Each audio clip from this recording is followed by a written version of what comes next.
আসসালামু আলাইকুম প্রিয় ভিউয়ার্স, আপনারা কেমন আছেন? আশা করি আপনারা সবাই ভালো আছেন এবং সবাই ভালো থাকেন, এটাই কামনা করি। যে যেখান থেকে আমার ভিডিও দেখছেন সকলের জন্য সব সময়ের জন্য শুভকামনা, দোয়া ও ভালোবাসা। আজকে আমি একটি গেজেট নিয়ে আলোচনা করব। ইতিমধ্যে গেজেটটি আপনারা আমার স্ক্রিনে দেখতে পাচ্ছেন। এই গেজেটটি প্রকাশিত হয়েছিল, খসড়া গেজেট, এটা 27 ফেব্রুয়ারি 2024 তারিখে, যেটা বাংলাদেশ টেক্সটাইলস কটন ও টেক্সটাইলস মিলে যে ডেটে প্রকাশিত হয়েছিল, ঠিক সেই ডেটেই এটা প্রকাশিত হয়েছে। দর্জি শিল্পে যারা কর্মরত আছেন তাদের জন্য একটি গেজেট প্রকাশিত হয়েছে, খসড়া গেজেট প্রকাশিত হয়েছে। এবং এটা 14 দিনের মধ্যে আবার যদি শ্রমিক পক্ষ, মালিক পক্ষ এবং নিম্নতম মজুরি বোর্ডের সমন্বয়ে যদি কোনো আপত্তি অনপত্তি থাকে, সেটার মূলে চূড়ান্ত গেজেট প্রকাশ করা হবে। তো খসড়া গেজেটে যেভাবে উল্লেখ করা হয়েছে সেই বিষয়টা আমরা একটু দেখে নিই। বাংলাদেশ গেজেট অতিরিক্ত সংখ্যা কর্তৃপক্ষ কর্তৃক প্রকাশিত মঙ্গলবার ফেব্রুয়ারি 27, 2024, গণপ্রজাতন্ত্রী বাংলাদেশ সরকার, শ্রম ও কর্মসংস্থান মন্ত্রণালয়, চেয়ারম্যানের কার্যালয়, নিম্নতম মজুরি বোর্ড। তো এইখানে দেখেন, বাংলাদেশ শ্রম আইন 2006-এর 42 নম্বর আইন, 139 নম্বর ধারা, শ্রম বিধিমালা 2015-র 128 বিধি মোতাবেক নিম্নতম মজুরি বোর্ড কর্তৃক দর্জি কারখানা শিল্প সেক্টরের নিযুক্ত সকল শ্রেণীর শ্রমিক ও কর্মচারীগণের জন্য নিম্নতম মজুরি খসড়া সুপারিশ 2024 জনসাধারণের জন্য সংশ্লিষ্ট সকলের জন্য অত্র বিজ্ঞপ্তি মারফত জানানো যাইতেছে। এই তথ্যটি এখানে উল্লেখ করা হয়েছে। তারপরে দর্জি কারখানায় যে সমস্ত ভাই ও বোনেরা কর্মরত আছেন, আজকের ভিডিওটি স্পেশালি আপনাদের জন্য, যে আজকে আপনাদের যে সুপারিশটা হয়েছে সেই সুপারিশটা কিভাবে আছে এই বিষয়টা আমরা একটু ডিটেলস আজকে আলোচনা করব। তো এখানে বাদবাকি কথা আমি বলেছি, কিন্তু আমরা একটু যে সুপারিশ, খসড়া সুপারিশ যেগুলো আছে সেই বিষয়গুলো আমাদের একটু জানা দরকার। তাহলে আমরা একটু দেখে নিই। এই সুপারিশে উল্লেখিত নিম্নতম মজুরি হার বাংলাদেশে অবস্থিত সকল এলাকার দর্জি কারখানা বা শিল্প সেক্টরের জন্য প্রযোজ্য হবে। এই সুপারিশে উল্লেখিত পদের কোনো পদ সংশ্লিষ্ট শিল্পে সংযোজিত হইলে উহা যথাযথ শ্রেণীতে বা গ্রেডে অন্তর্ভুক্ত করা যাইবে।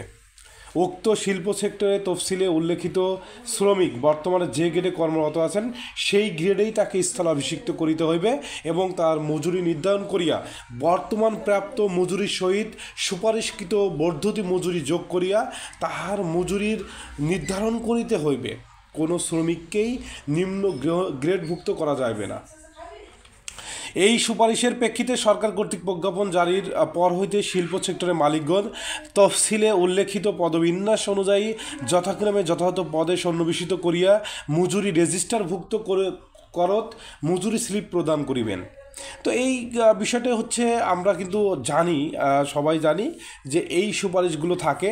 তো এখানে তফসিল ক এবং তফসিল খ এই দুটি বিষয় থাকে। তো এখানে তফসিল খতে যে আপনার যেরকম অন্যগুলোতে তফসিল কতে শ্রমিক থাকে, খতে হচ্ছে আপনার স্টাফ ক্যাটাগরিতে থাকে, এই ধরনের কিন্তু এখানে কোনো বিষয় না। সেই বিষয়টা আমরা দেখে নিব। আর এখানে আরেকটি বিষয় বলা হয়েছে, সেখানে যে আপনার প্রত্যেক বছর 5% করে, প্রত্যেক বছর 5% করে ইনক্রিমেন্ট হবে, এটাও বলা হয়েছে। সেই বিষয়টা উল্লেখ করা হয়েছে। আরেকটি বিষয়টা দেখেন, এই সুপারিশে উল্লেখিত নিম্নতম মজুরি সমন্বয় করে 1 বছর কর্মরত থাকার পর শ্রমিকের মূল মজুরির 5% হারে বাৎসরিক ভিত্তিতে মজুরি বৃদ্ধি পাইবে এবং পরবর্তীতে ক্রমবর্ধমান হারে পুনরায় মূল মজুরি 5% হারে বৃদ্ধি পাবে। সেই বিষয়টা কিন্তু এখানে স্পষ্টভাবে উল্লেখ করা হয়েছে। এবং উক্ত শিল্প সেক্টরে নিযুক্ত শ্রমিকদের বাংলাদেশ শ্রম আইন 2006, শ্রম বিধিমালা 2015 সংশ্লিষ্ট ধারা বিধি অনুযায়ী ভাতাদি বা অন্যান্য সুবিধাদি প্রাপ্য হইবেন।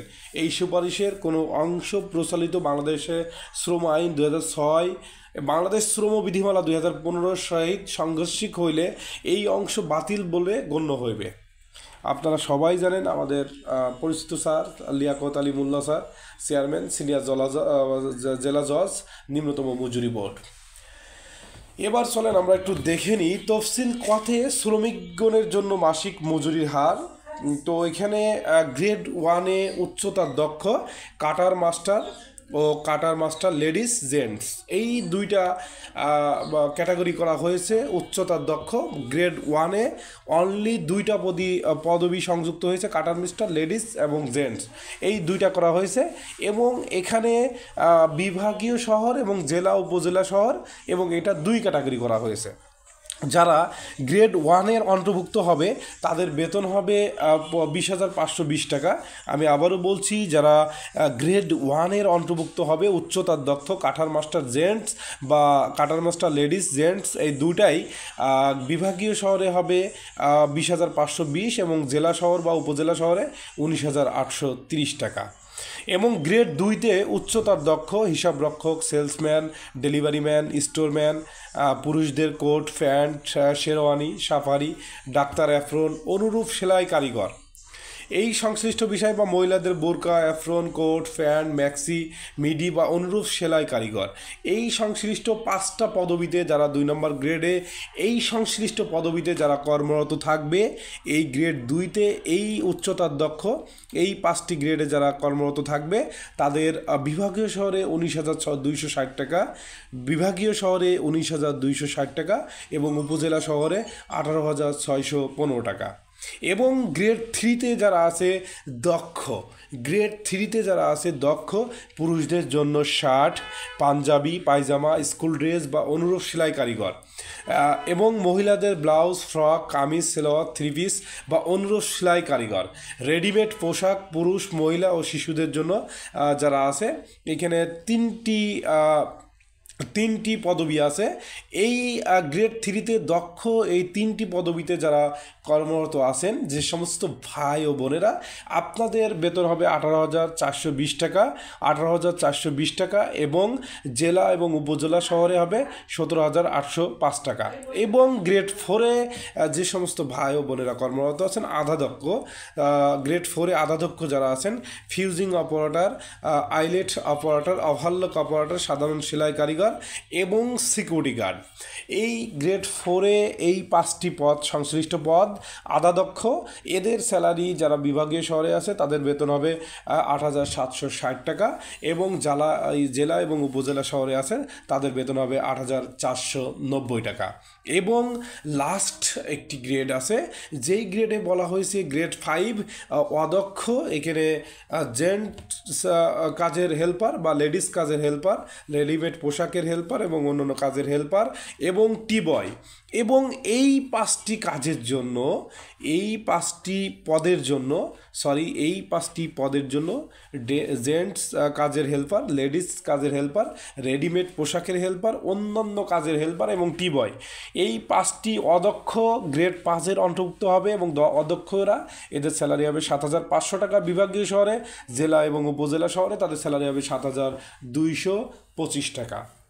শিক্ষানবিশ শ্রমিক আছে, শিক্ষানবিশ 3 মাস থাকবে, তবে শর্ত থাকে যে একজন শ্রমিকের ক্ষেত্রে শিক্ষানবিশকাল আরও 3 মাস বৃদ্ধি করা যাবে। যদি কোনো কারণে 3 মাস শিক্ষানবিশ বা কালে তার কাজের মান নির্ণয় করা সম্ভব হয় না, তাহলে আরও 3 মাস বৃদ্ধি করা যাবে, সেই বিষয়টা স্পষ্ট উল্লেখ করা হয়েছে। শিক্ষানবিশকালে শিক্ষানবিশ শ্রমিক মাসিক সর্বসাকুল্যে 6,000 টাকা প্রাপ্ত হইবেন। শিক্ষানবিশকালে সন্তোষজনকভাবে সমাপ্ত হইবার পর শিক্ষানবিশ শ্রমিক সংশ্লিষ্ট গ্রেডের স্থায়ী শ্রমিক হিসেবে নিযুক্ত হইবেন। এটি ছিল তফসিল ক এবং তফসিল খতে যারা শ্রমিকগণের জন্য ফ্রন ভিত্তিক বা পিস রেট মজুরির হার যারা কর্মরত থাকবেন, অনেকেই আছেন যারা পিস রেটে কাজ করেন, ফ্রন ভিত্তিক যারা কাজ করে থাকেন তারা তফসিল খর অন্তর্ভুক্ত হবেন। তো তারা হচ্ছে কোট সেলাই 900 টাকা, প্রত্যেকটি কোট সেলাই করলে 900 টাকা পাবে, প্যান্ট যদি সেলাই করে তাহলে 248 টাকা পাবে, শেরওয়ানি সেলাই করলে 1,050 টাকা পাবে এবং সাফারি সেলাই করলে 450 টাকা পাবে, ডাক্তার অ্যাফরন সেলাই করলে 300 টাকা পাবে, বোরকা সেলাই করলে 300 টাকা পাবে, ম্যাক্সি সেলাই করলে 150 টাকা পাবে এবং শার্ট যদি সেলাই করে 173 টাকা, পাঞ্জাবি কাবলি সেলাই করলে 180 টাকা, পায়জামা সেলাই করলে 120 টাকা, ব্লাউজ সেলাই করলে 75 টাকা এবং সেলোয়ার সেলাই করলে 105 টাকা, স্কুল ড্রেস সেলাই করলে 300 টাকা পাবে, থ্রি পিস সেলাই করলে 240 টাকা এবং মুজিব কোট যদি সেলাই করে থাকে তাহলে ফ্রন্ট ভিত্তিকে 660 টাকা পাবে এবং ওয়াশ কোট যদি হয় তাহলে 264 টাকা পাবে। এখানে টোটাল 16টি তফসিল খতে ফ্রন্ট ভিত্তিক যারা আছে 16টি পদবি এর সংযুক্ত হবে এবং এই 16টি পদবি হচ্ছে আপনার 16টি পদবিতে যারা কাজ করবে তারা এই সংশ্লিষ্ট যে কাজগুলো করবে তাদের রেট উল্লেখ করা হয়েছে, পিস রেট হিসেবে তারা এই কাজটা করবে এবং এই টাকা পাবে।